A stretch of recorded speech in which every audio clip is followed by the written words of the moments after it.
Hi guys, welcome sa ating channel. Ang ating pag-uusapan ngayon ay ang patungkol sa logbook recording. So, kung bago ka pa lang sa ating channel at kung nagustuhan mo or kung gusto mo ang ganitong mga content, so please like, comment, share, and subscribe.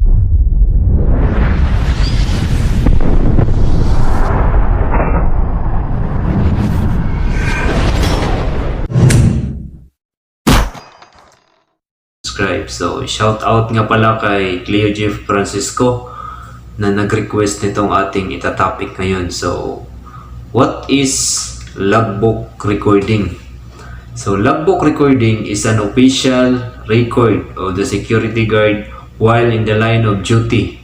It is like the Bible of the security guard.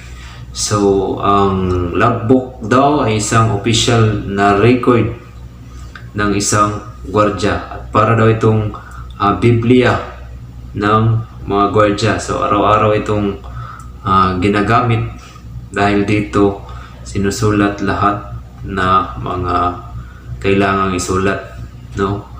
Then what are the proper procedures in making an entry on the logbook? So ano ang mga tamang procedure sa paggawa ng logbook? So una, penmanship must be made legible. So kailangan daw ang pagsulat ay kailangan maintindihan.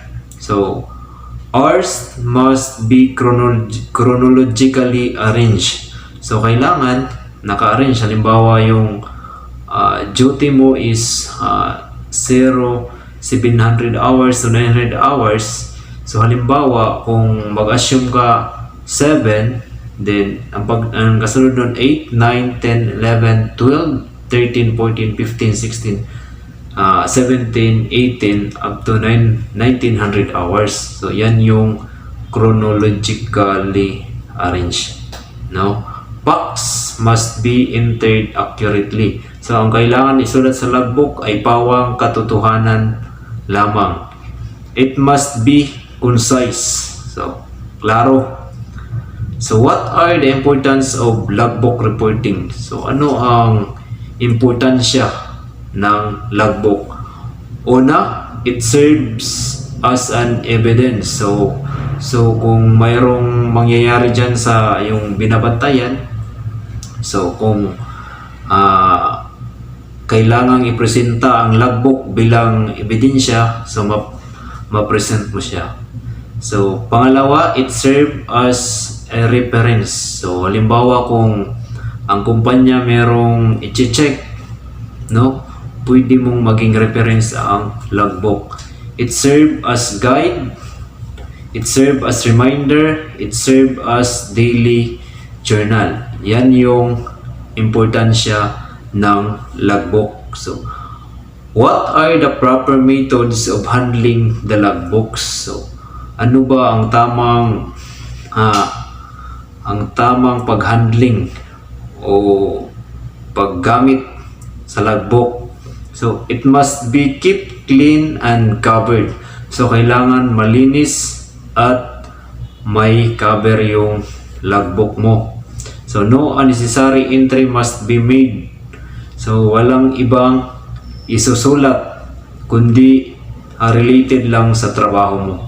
So, no page must be removed or detached. So, halimbawa yung logbook mo ay 500 pages or di kaya nasa 150 or 250 pages. So, kailangan hanggang matapos yan ay 250 pages pa rin. No?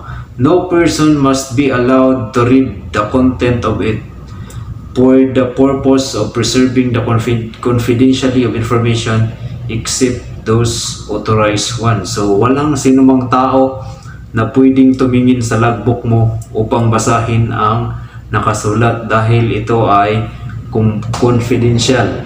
So, ang pwede lang yung mga taong authorized na tumingin, kagaya ng ISO, police, at abogado at HR, no? Pwede silang tumingin sa logbook mo kung kinakailangan. So, it must be kept in a safe place once consume. So kung naubos mo na yung sulatan yung halimbawa 200 pages, so kailangan itago sa safety, no? Safety na lugar. So why is it that security work requiring security guards to be knowledgeable in writing or recordings? So bakit daw kailangan required sa isang gwardya na marunong magsulat at knowledgeable, no? So writing skill and proper method of recording procedure is a must requirements for all security guards.